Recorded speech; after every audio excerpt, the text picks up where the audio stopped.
శ్రీ సత్యనారాయణుని సేవకురారమ్మా, మనసారా స్వామిని కొలిచి హారతులీరమ్మా.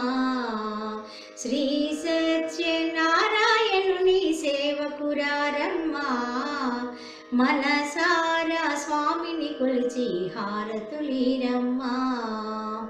నోచిన వారికి నోచిన వరము, చూసిన వారికి చూసిన ఫలము.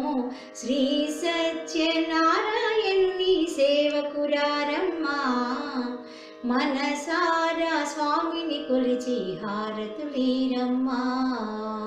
స్వామిని పూజించే చేతుల చేతులట, ఆ మూర్తిని దర్శించే కనులే కన్నులట. తన కథ వింటే ఎవరికైనా జన్మ తరించునట.